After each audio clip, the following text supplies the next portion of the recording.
안녕하십니까. 아주대학교 병원 비뇨기과 추설호입니다. 이번 시간에는 레날 투머 바이옵시와 로컬라이즈드 레날셀 카시노마에 있어서의 매니지먼트에 대해서 간단히 말씀드리도록 하겠습니다.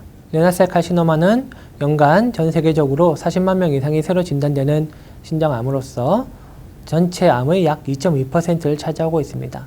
예전에는 큰 사이즈 레날셀 카시노마가 진단된 경우가 많았으나 최근에 점점 시간이 갈수록 RCC로 진단되는 사이즈가 점점 작아지고 있고, 이로 인해서 또 다른 매니지먼트가 되고 있습니다. 레날셀 카시노마의 진단은 히스토리 테이킹과 피지컬 의잼 그리고 기본적인 레버토리 파인딩을 할 수 있으나 RCC의 특징적인 피지컬 이기잼이나 히스토리가 대부분 없고, 랩 파인딩에 있어서도 대부분 특별한 이상 소견이 없는 경우가 많아서 로컬라이즈드 RCC 진단에 있어서는 조금 어려움이 있습니다. 그래서 진단에 있어서 중심이 되는 것은 울트라사운드나 CT, MRI 등의 영상학적 방법이 RCC 진단에 있어서 중심이 되겠습니다.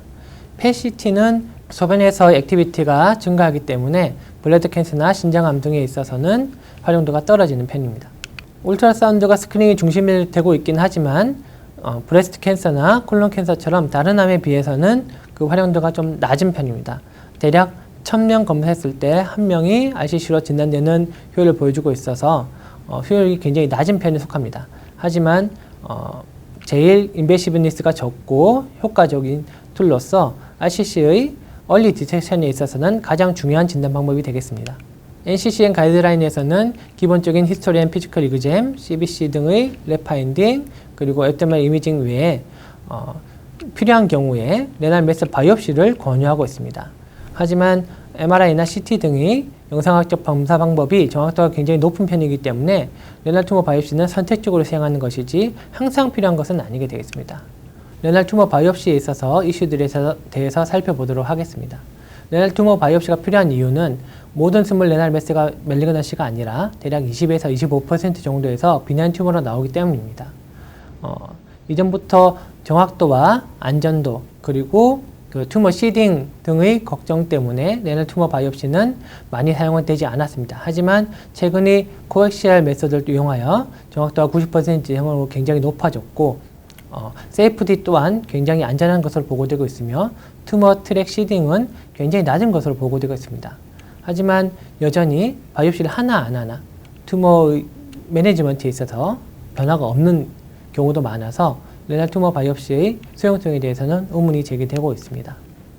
두 개의 큰 메타 어널리시스에서 레날 투머 바이옵시 어큐러시에 대해서 분석하였습니다. 센시티비티와 스페시티를 봤을 때 둘 다 97%, 96% 이상으로 굉장히 높은 센시티비티와 스페시티를 보여주고 있기 때문에 레날 투머 바이옵시에 있어서의 정확도에 있어서는 더 이상 논란의 대상이 되지 않을 수 있겠습니다. 하지만 넌 다이그노스틱 바이옵시 레이시 0에서 22% 정도로 바이옵시를 하였으나 튜머를 얻을 수 없는다든지 아니면 네크로틱 티슈만 나온다든지 해서 진단이 어려운 경우가 있을 수 있겠습니다. 한 가지 리프로스펙티브 스터디에서는 넌 다이그노스틱 레이시 대략 11%로 보고되었고, 시스틱 튜머와 솔리드 튜머를 비교했을 때 시스틱 튜머에서는 25%에서 솔리드 튜머에서는 10%에서 넌 다이그노스틱 바이옵시 레이스를 보여주어서 시스틱 튜머에 있어서는 넌 다이그노스틱 바이옵시 레이시 굉장히 높은 것으로 보여주고 있습니다. 그런 경우에 다시 리핏 바이옵시를 하였을 때 넌 다이그노스틱 레이시 대략 6%까지 떨어진 것으로 보고하고 있어 필요한 경우에 있어서는 리핏 바이옵시를 시행할 수도 있겠습니다. 바이옵시 결과에 있어서 온코사이토마 나온 경우 어떻게 할 거냐에 대한 문제가 또 다른 문제가 제기되고 있습니다. 온코사이토마는 대표적인 비나인 튜머로서 수술이나 더 이상 적극적인 치료가 필요하지 않는 튜머가 되겠으나 서지컬 패솔로지에서 다시 확인하였을 때 실제로 바이옵시에서 온코사이토마 나온 경우에 서지컬 아웃컴에서는 67%만이 온코사이토마로 그대로 나오고 있고, 대략 4분의 1의 환자에 있어서는 캔서로 나오고 있어서 온코사이토마로 바이옵시 결과 나온 경우에 있어서는 좀 더 면밀한 추적 관찰이 필요하겠습니다. 넌 다이그노스틱 바이옵시 레이스에 대해서는 대략 0에서 22% 보고되고 있고, 대부분의 경우에 결국에는 말리그넌시로 진단되는 경우가 많습니다. 넌 다이그노스틱 바이옵시의 대부분이 90% 이상에서 결국에는 말리그넌시로 진단되기 때문에 리핏 바이옵시를 하여서 다시 확인을 하든지 아니면은 캔서에 준해서 치료하는 것이 필요할 수 있겠습니다. 넌 다이그노스틱 바이옵시를 예측할 수 있는 인자로서는 스몰러 레날 매스 메스든지 시팅 메스인 경우 또는 인세트먼트가 충분하지 않거나 환자가 굉장히 뚱뚱해서 스킨 투 튜머 디스턴스가 굉장히 넓은 경우에 있어서 non diagnostic 레이시 높아질 수 있겠습니다.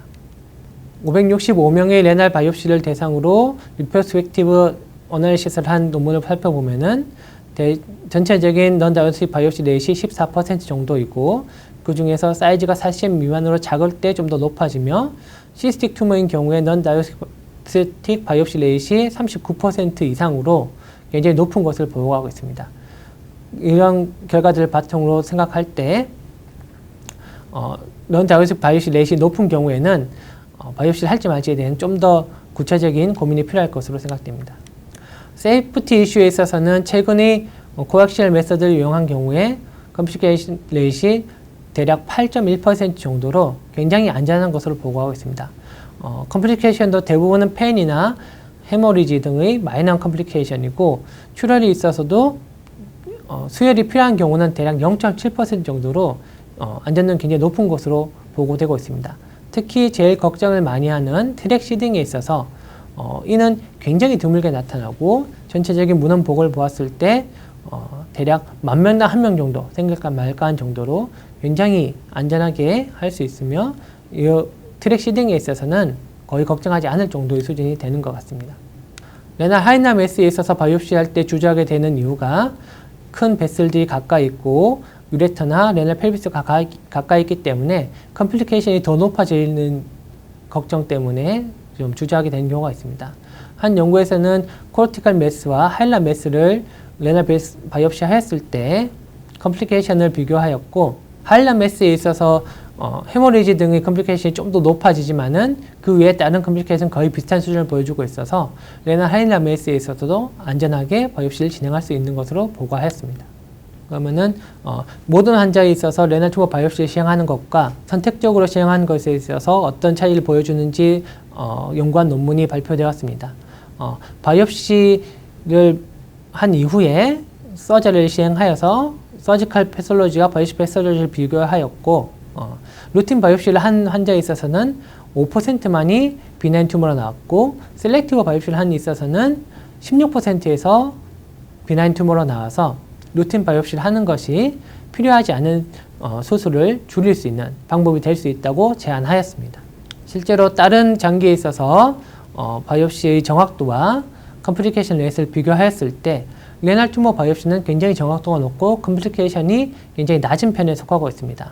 비뇨기과에서는 모든 프로스테이트 캔서 환자에서 바이옵시를 시행하는 것을 생각하였을 때 레날 튜머 바이옵시를 하지 않을 이유가 없을 것으로 생각합니다.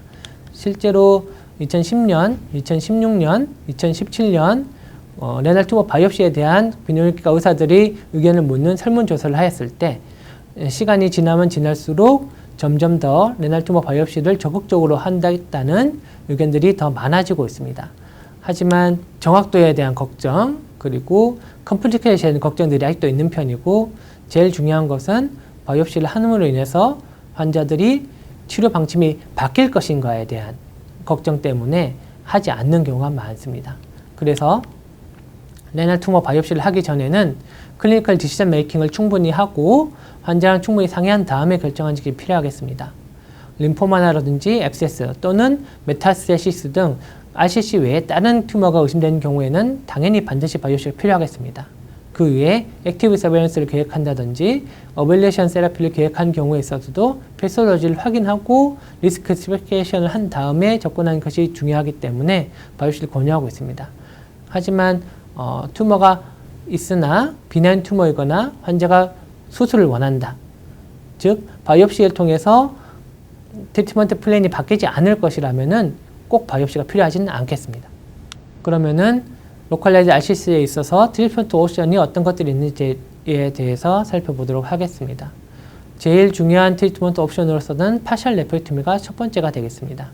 예전에는 라디칼 네프렉토미가 트리트먼트 옵션이 되었으나 CKD 환자에 있어서 사망률이 더 높다는 보고가 나온 이후로 파셜 네프렉토미가 로컬라이즈 RCC에 있어서 스탠다드 오브 세라피로 유지되고 있습니다. 그 외에 RF 어블레이션이라든지 크레어 어블레이션 그리고 모빌리티가 높거나 튜머가 굉장히 작거나 한 경우에는 액티브 서블랜스를 도입할 수도 있겠습니다.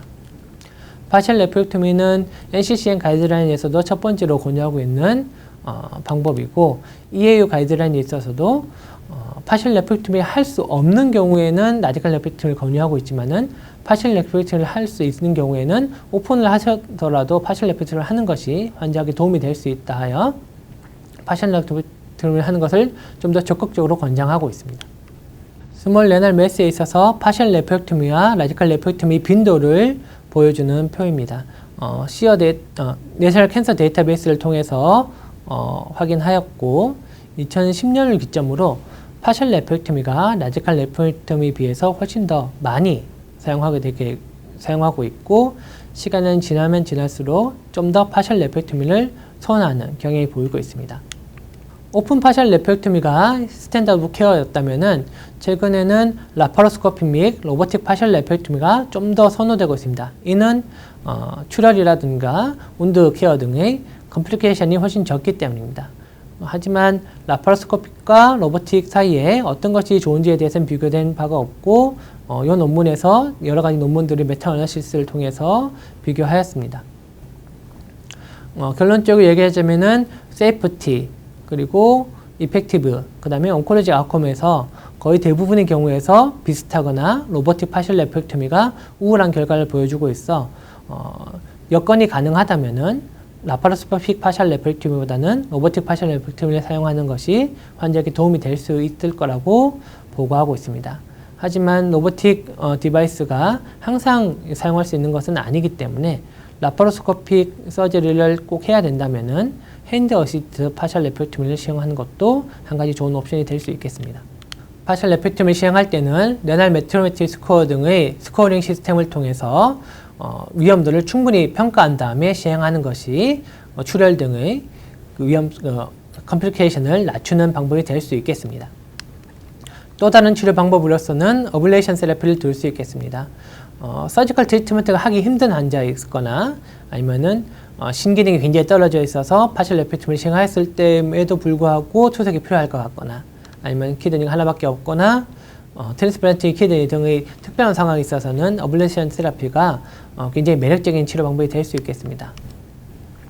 레디오 프리퀀시 어블레이션이 대표적인 한 가지 방법이 되겠고, 하이 프리퀀시 일렉트릭 커런트를 이용하여서 튜머를 태우는 것이 되겠습니다. 사이즈는 대략 30cm 이하의 스몰 레날 매스에서 사용할 수 있게 되겠고, 여러 번에 걸쳐서 RFA를 할 수도 있으며 컴플리케이션이 낮고 효과가 좋은 것으로 보고되고 있습니다. 그 외에 다른 방법으로 있어서는 크라이오 어블레이션을 할 수 있게 되겠고, 라파로스코피 및 퍼큐티너스 어프로치를 통해서 두 가지 방법 다 사용할 수 있게 되겠습니다. 얼리고 녹이는 프리지 앤 소우 사이클링을 통해서 셀 데스를 유발하는 것이 되겠고, 이 또한 좋은 결과를 보고하고 있습니다. 파셜 네프렉토미와 로컬 어블레이션을 비교하자면은 전체적으로 비교했을 때는 당연히 파셜 네프렉토미가 오버럴 서바이벌 및 로컬 캔서 스페시픽 서바이벌에 있어서 우월한 결과를 보여주고 있습니다. 하지만 85 이상이 굉장히 고령이라든가 ECM 미만의 스몰 레날 매스 또는 크로모포브 RCS 등의 인돌런트 튜머에 있어서는 로컬 어블레이션도 파셜 네프렉토미와 비견할 정도로 좋은 결과를 보여주고 있어서 선택적으로 로컬 어블레이션을 사용할 수 있을 것으로 보고하였습니다. 로컬 어블레이션 등의 액티브 트리트먼트를 하기 힘들거나 그런 환자에 있어서는 액티브 서베일런스를 시행할 수도 있겠습니다. 액티브 서베일런스가 대두되는 이유는 대략 20에서 25% 있어서는 비난 투명인 경우도 있고, 대부분의 경우에 인터미디에이트 리스크를 보여주고 있으며 포텐셜리 어그레시브 히스톨리를 가진 경우는 대략 20에서 25% 정도로 대부분의 환자에 있어서 캔서 사이즈를 보면서 팔로우업을 하였을 때 특별한 치료 없이도 지낼 수 있는 것을 보고했기 때문입니다. 6개의 스터디를 모아서 시스테마틱 리뷰를 한 보고를 보면은 대략 259명 환자들 대상으로 2에서 1cm 정도의 스몰 레날 매스를 대략 33개월 동안 관찰한 걸 보고했을 때 딜레이드 인터벤션을 한 경우는 45%로 50% 이상에서 특별한 치료 없이 팔로우업을 가능하였습니다. 특히나 메타스테틱 디지즈로 진행한 경우에 있어서는 전체 6.9% 정도로 굉장히 메타스테틱가 될 때까지 안 좋아지는 경우는 흔하지 않은 것으로 보고하고 있어서 액티브 서베일런스도 충분히 좋은 트리트먼트 옵션이 될 수 있을 것으로 보고하였습니다. 이상으로 발표를 요약하자면은 레날 매스 바이옵시는 굉장히 정확도가 높고 안전하게 할 수 있으며 리스크 스페시피케이션을 통해서 환자의 모비디티와 모탈리티를 낮출 수 있다면은 선택적으로 시행할 수 있을 것으로 제시하고 있습니다. 스몰 레날 매스에 있어서는 첫 번째 트리트먼트 옵션이 파셜 네프렉토미가 되겠습니다. 하지만 RFA나 크라이오 오블레이션도 굉장히 좋은 알터너티브 세라피로 확인할 수 있으며 필요한 경우에 있어서는 액티브 서베일런스를 통해서 모비티를 낮추는 방향으로 진행할 수도 있을 것으로 사례됩니다. 오늘 발표는 여기까지였습니다. 경청해 주셔서 감사합니다.